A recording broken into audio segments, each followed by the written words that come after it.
Everyone, Joe here from ActionX. Welcome to What's in the Tuber. Welcome back. This is your 7th High School Musical, the musical of the series, episode review. This is finale week in a way for me, because not only am I wrapping High School Musical in a episodic capacity, I'm also wrapping up Nancy Drew also on an episodic capacity. It hasn't hit me as much as, every story has a beginning, but also every story has an end. And as much as the Wildcats still have one more chapter after this review to finish their story up, I'm very surprised on how very much they've done so much. They squeezed in a lot of stuff in this episode. Some stuff like I wasn't even expecting, and some stuff I'm like, you know what? Again, like this may not have turned out to be the season I predicted last year around this time period, but I'm still very thankful that we're coming full circle. Like everything with last week. Going into this episode, very much felt like we're closing the book on these Wildcats, and and all we can do now is just hope that they're going to land the ship right. Everything seems to be going according to plan. Well, for once, for the actual show, I think between all the show interruptions in the last 3-4 seasons, I feel like this is the one that has the least amount of interruptions in it. I think 1, 2, and 3 all had like their own challenges per se, but it felt like they have a very good rhythm over things. As once again, the theme for this is the future. That the future everyone was hoping to see in the next semester and the next years to come is not entirely how it's going to be playing out, and now how does everyone react to it? How does everyone really figure all that stuff out, and how do we finish that all up? So I can't wait to see it. But until then, for now, this episode was really, really good. It really was. We're finally getting the. I think this is the first time we're actually getting a traditional. We are getting the whole. Not the whole musical, but like obviously because one Beauty and the Beast and Frozen, we didn't get that, but like we're getting majority of the major beats. I think this is the most filled out the musical has been, akin to season 1, where like season 1 was both it was a 2-part finale. This was the same thing as they began part 1 of High School Musical 3, and I'm just very happy with what I saw. So with that being said, let's go for the butcher recap and talk about this week's episode of High School Musical, the musical of the series.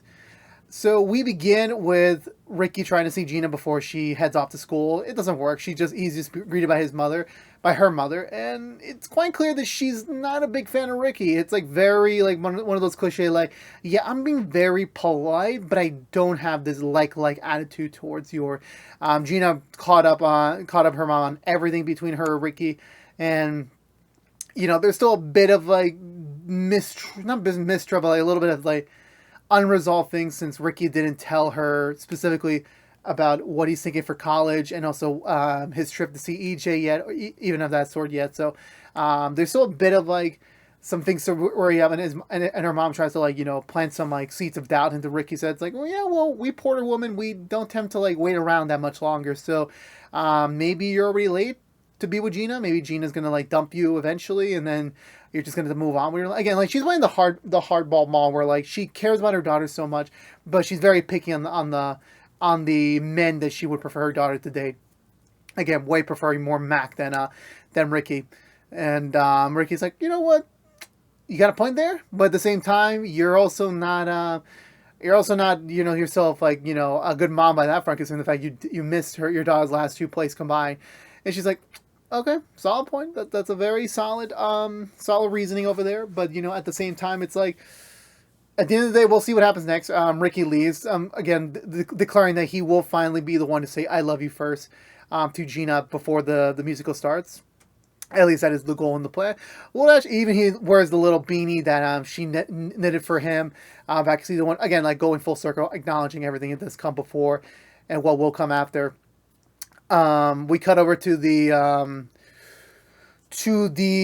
setup, the cast room, where Gina's trying out some dresses in the wardrobe department to use for her upcoming announcement, where she will be announcing herself to be the new Juliet in the director of HSM4's adaptation of Romeo and Juliet. And Gina's very much excited for it, because like this is everything she's ever wanted, but at the same time, it's not, considering the fact, again, she's going away for her entire second half of her junior year. Ricky's last senior year half, they're not going to be together.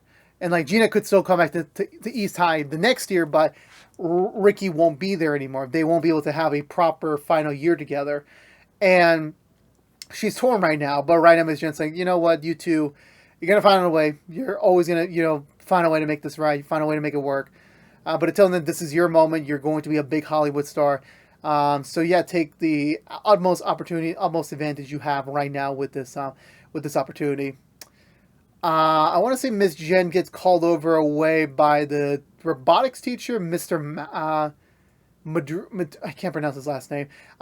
He's letting her know, like, hey, I got some of your mail. Like, some of your mail was like kind of like, held in limbo since the director used your office for like a month and a half. So here you go. The letters is mostly just junk mail that Miss Jen is subscribed to, but one in particular is an offer from the Wicked musical to have her join up in their stage production tour, which is a pretty big deal.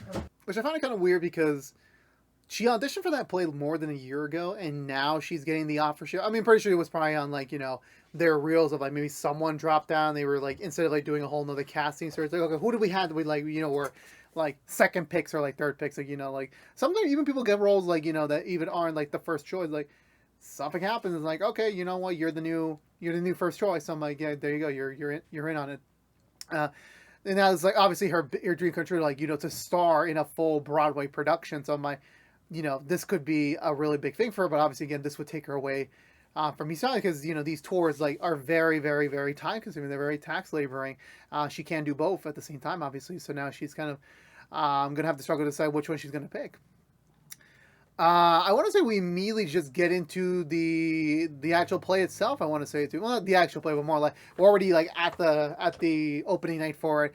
Everyone's assembling. The entire crowd is back. Apparently, the auditorium is being used up by the HSM4 crew again because they're about to announce the director's next movie. So they cannot use the auditorium like they were planning to. But again, it makes sense, like for this to be the last season for us to go back to the gymnasium and do the performance there. It kind of makes sense, with the show ending and all. Everyone's getting dressed. Everyone's getting ready. It's a lot to come in. Since Nini's not here anymore to do the letters, Ricky has handed himself to do it. Now, the way he worded it was that, did he contact Nini to do these letters? Or was he like more like at the lines of like, okay, Nini inspired me so much, like I'm going to do these letters by myself.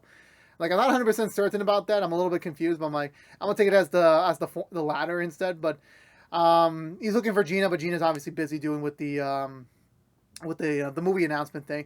EJ shows up, which I'm like, very coincidental. EJ had his college look about like a couple of weeks ago. Now he's all of a sudden back into like how he usually looks on the show again, like trying to come full circle of like he's back home, so I'm like, he might as well look the part again. Clean shaven, his hair actually like done properly. So I'm like, yeah, he wants everyone to know, like, yeah, I'm back home, everyone. He's welcomed with open arms by everyone else, just like welcome him back. Also we get I forgot, there was one other person that came back. I completely forgot who it was, but yeah, so he's back. Ricky also gets a text from his mom saying that she's gonna bring another +1, but she doesn't. It's just her dad, just the dad, I guess, to sum around. Beyond that, I'm already off for words here in terms of like where I'm going to. It turns out that Danny got cast as the Sharpay's assistant, which I'm like, okay. I mean, honestly, I'll have my reservations about Danny when we get to the season 4 review. But I will say for now, it's just like interesting. Well, okay, you know what? It doesn't really matter. Like it is what it is by that point. So yeah, so everyone's getting ready to go. Maddox is now the stagehand for the entire production. I'm taking over for the previous Natalie, who's no longer with us. Not in depth, I'm just saying in general. Miss Jen will be portraying Miss Darbus, and for some reason, Mr. Maddox will be not Mr. Maddox, Mr. Maturo will be playing Coach Bolton, which I'm like, I had no idea the faculty was allowed to play roles, but I guess they don't care anymore. So they kind of don't have really much of a big choice on the matter. So. They hold hands, they're ready to go. Obviously, Miss Chen's, opening night speech is more akin to like, this could be the last time we are all like in this iteration is going to perform together on stage. Like, obviously, again, for certain people, you think, no, we still have the spring musicale, right? And yes, but I'm like, obviously some people might be leaving, some people might be turning their attention to other things. So it's not entirely that easy. So it's going to be a little difficult for that, but obviously no one's trying to burst the bubble yet. So everyone's going on stage to start the show. Ricky tells Miss Jen, "I love you." more to the kind of like he just wants to be more open to with his emotions. So him expressing that to Miss Jen is kind of like, you know, symbolic in a way. So Miss Jen takes that as a compliment. She also, you know, also grips the letter she had, you know, about the Wicked musical offer, which is like kind of once again second guessing herself, like, is what I want to do for my dream should I be doing, or should I just stay here and like be with the kids? So I'm like, definitely there's like a bit of a misfocus over there. We start the musical off with him doing Now or Never again. So opinions about this second version. I think the first version was better. The one they did with the show, with the auditions. I think that was better. I feel like the energy felt the mood there. Again, I know I'm pretty sure they were only using this like kick off the musical portion, but I'm like, which I get. I get that 100% is just, I don't know, like I felt like there could have been any other place to start the movie. I know like that's where the movie starts. I understand. And also this is the first time I'm seeing it. We're seeing it in like their like really adapting it, because like obviously they don't have the full gymnasium to do the scene. They also don't have like, you know, a lot of actors on standby. So in reality they just have to like, you know, work around it, and it works fine for the time that it is, but it's a little bit more apparent like this felt more like a musicale than a movie. So I'm like, yeah, that's the one problem when you're adapting a movie to the theatrical screen sometimes. But yeah, everyone's raring to go. We're going scene by scene. Oh, Big Red's back. That's the other person I forgot to mention. Big Red's back. This time having his more classic red hair, sans the glasses. So again, it's also to the fact of like, I'm pretty sure this was the promotion photos were being shot at the same time as this episode. So I'm like, okay, you know what? We're getting these guys back in their classic looks to wrap it all up. But I'm pretty sure half the show kept going on, they probably would have just stick to their generic looks. Also, yeah, I forgot, before even the play started, Carlos offered to Seb for their winter break together, instead of, you know, just having a traditional, you know, spending the day together, they want to spend a trip together. That, you know, Carlos, however he got the money to go on a tour of, you know, the United States, going to New York City, going to other parts, and just, you know, spending the break together as a couple. Seb is not 100%, you know, saying yes to this for one reason or another. And once he gets back to him, he admits that, so the reason why that I can't go with you is because my parents don't even know we're dating, because they don't know I'm gay. And the most that he told his dad is that I am part of the wrestling team, and that's as far as, you know, he's willing to tell his dad. And obviously this is a big thing for Carlos, because like, you know, they're supposed to be a couple again, and then they're hiding in secrecy. So I'm like, but Seb said he's gonna find out tonight, he's gonna know, and we're going to tackle it, you know, the way it does, and by the end of the night he will know that you are my boyfriend. Which I'm like, okay, you know what, we'll see how that all goes. We will see. Then we get into Ricky and Gina's, you know, first, you know, real Troy Gabriella scene in the treehouse. Acting is like, again, they're like better singers than actors in my opinion, you know, but they still do a pretty good job selling the performance. This is when Gina's mom walks in, watches her daughter perform, and again, the context being that, you know, Ricky and Gina are actually dating, so them talking about this scene from the movie definitely is just paralleling that, like, they're going through their own similar struggles with this. From that point onwards, we also see Mac also popping in, you know, giving Gina flowers, considering the fact that he does have feelings for Gina, having no real causality, like, yeah, Ricky's here. I wonder if Mac will ever get the message. I don't think he will. So they do that scene out pretty well. Maddox obviously is now officially harboring feelings for Ashley, but, you know, again, there is the miscommunication that, you know, Ashley thinks Maddox is still together with her girlfriend, and also that vice versa, considering the fact during the play, Big Red spots the French dude from season 2 show back up with an apology gift for Ashlyn, which I'm like, you are really well overdue for this. You're late as hell, but easier for him. And he just thinks that, oh, Ashley's single, like, finally, like, I can be her boyfriend. And Ashley's like, no, I don't want to date you, but she doesn't have Maddox yet, so she kind of has no choice but to pretend that her and Big Red are still together, and Maddox witnesses the whole thing. So she's very much like now jealous of the fact that, wait, did Ashley get back together with Big Red, or she's still together with him? Like, you know, it's still that big question mark ordeal. Ricky and Gina make a deal that during intermission to go and meet up in the waiting room so they can talk to each other about certain things, which that is the plan. They just have to get through the entire first act first. It's still a little bit ways away. I know I'm gonna go in random order here because like there's so many scenes here. Ricky is rehearsing his confession part to Gina to his parents. I think this is the first time all three of them have really shared a scene together since season 1. I want to say so. It's been a long time, and obviously they're doing co-parenting well. Like they're not together anymore, but they're still like very much like we got our own styles of parenting, but it's our kids, so we're gonna do the best we can here. They just say you're gonna do fine, kiddo. Like you'll find the way. You'll find the right way to say it, and you'll be good to go about that.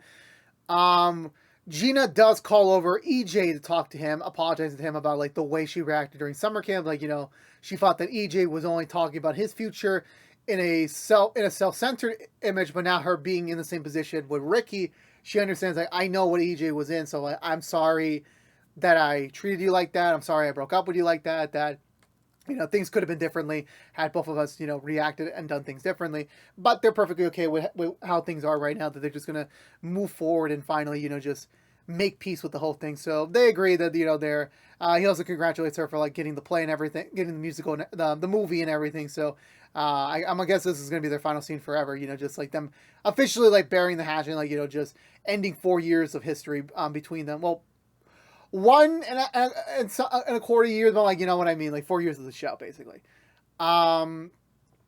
Then they eventually get to the "I Want It All" song, which I am like mesmerized. They did such a good interpretation of that song. Which I'm like, I was kind of surprised, like, how were they going to shoot that? Because, and again, I understand, like, it's a musical, so they were going to, like, cut some things around it. I think the version they did really worked. I know that the third movie went a little bit risque with, like, certain of the costumes, but again, it was also the fact of, like, well, they're in high school, they're getting older, the audience is getting older, they could be okay, but, like, remember, the first movie was PG, so I'm like, this scene in the movie was like, are they going to cut this out of the show? And I'm like, well, the show's kind of talk about serious topics this season, so I'm like, I don't think they will, and they don't, so I'm like, kudos to them for actually pulling it off. I think I want to say finally, like, I don't remember any other, like, interval scenes in between then and there. I know, like, Emmy finds out that Miss Jen has the offer shift from Wicked, and again, like, all Miss Jen can just tell that, focus on being the best tailor you can be right now, and then we'll leave it at that. And then they get into the last song of the episode, which is going to be, it's going to be a night to remember, which I was very, very, very curious to see how they were to tackle this one. Again, considering the fact it's such one of those big set pieces in the movie, and also like they were like doing it in an auditorium stage, that I was actually curious how were they going to do it. And the oh shit, T went out my nose. I apologize. How they were going to shoot this around. And also the way they did it, it's like, again, like, it's not a one-to-one. They are doing their own take on it, and it's still, like, the same beats. I think they only cut out the neighborhood scene, and that's about it. They just go straight to, like, the big dance number in the end. But again, I really thought this was well. The organization was a bit weird, considering the fact that, the big three would have been Ricky, Jet, and then I guess Carlos being front and center, but now they reposition it around to whatever felt convenient for them. It's like Ricky and Gina obviously front and center, but everyone else is kind of like, Jen and Emmy, who are playing Taylor and Chad, are way in the back for some reason, which is kind of weird, so to speak, a little bit, in my opinion. But I still think they do a bang-up job.